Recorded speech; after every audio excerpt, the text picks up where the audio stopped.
Viewer discretion advised.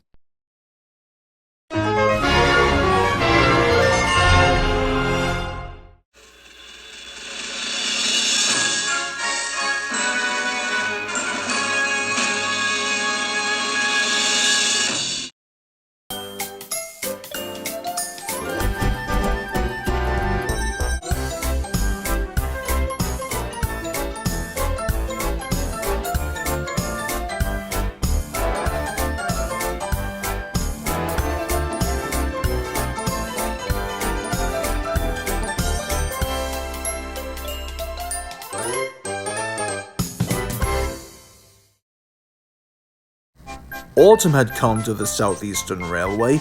The fields were changing from yellow stubble to brown earth. All of the engines wanted to finish their work quickly, for tonight was Hallows' Eve.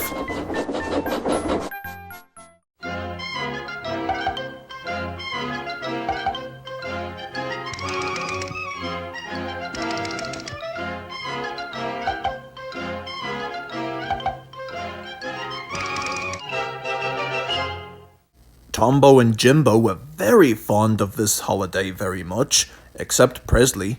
He was feeling rather uneasy. Of course, this made Jimbo quite cheeky.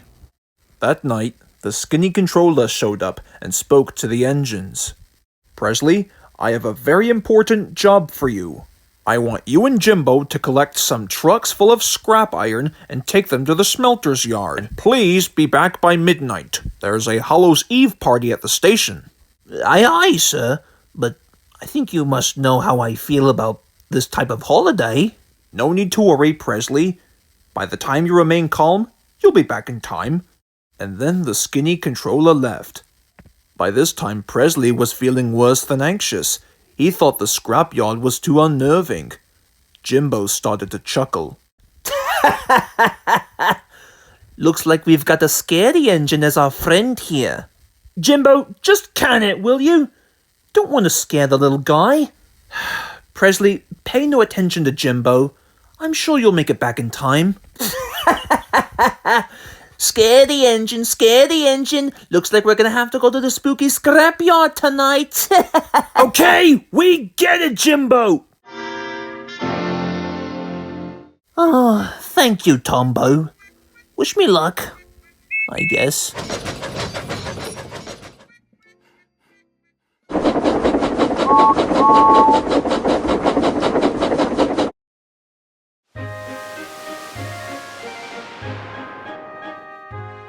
Presley and Jimbo were chuffing towards the other side of the island, right near the scrapyard. Everywhere he looked, he could see spooky shapes and fog rising ahead. Presley was feeling rather anxious, but was determined to prove Jimbo wrong. But first, Presley had to reverse onto a turntable to get him facing the right way.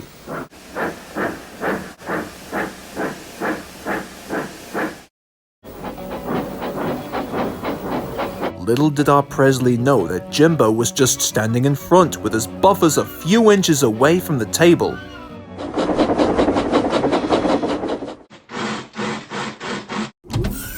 As soon as the turntable came to a stop, Presley couldn't believe his eyes.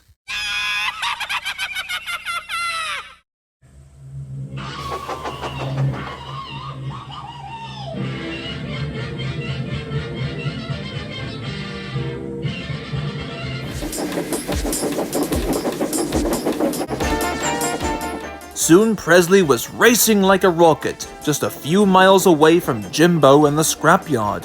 He was desperate to search for a spot where nobody would ever find him. Then there was trouble. A broken cart full of lime and flour was stuck on the railway track. One of the farmers had gone for help. Suddenly, it happened.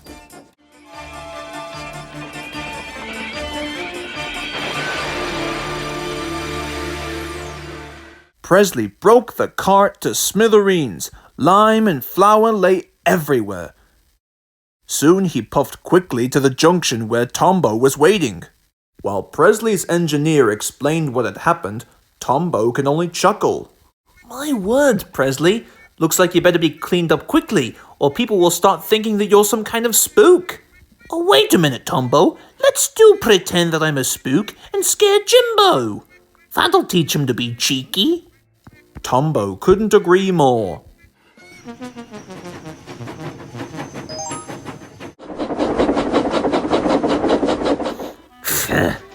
It's not fair. Presley's supposed to be back with the scrap train a few minutes ago.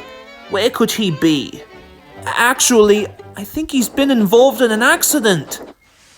What are you talking about, Tombo? Well, the workmen have cleared the line for you, but there's something much worse than that. I think it looked like Presley's spirit or something. He stated that he wants to come and warn us about something. Fair. You've been watching too many of those crappy sci-fi movies. There's no such thing as... Jimbo's sentence was cut short when he caught a glimpse of a stark white figure approaching next to Tombo. Jimbo gasped in horror. Jimbo, the time has come for me to send you tenderthirst to the scrapyard. Oh my, I think it's getting late. Where in the blinking world are those scrap trucks? And he ran off like a jackrabbit.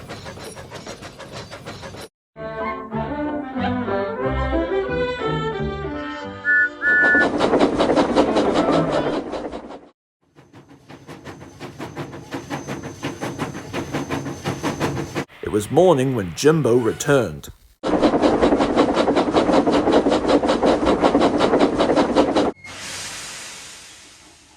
Hiya, Jimbo. Where have you been all this time? I knew you'd be depressed about Presley, and I didn't want to intrude, but I was sleeping in the freight shed, and... Oh my, got to go. Cheerio.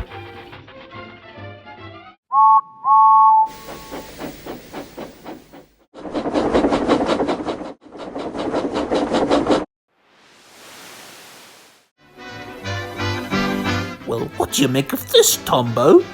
Anyone would think that our Jimbo had just seen a spook.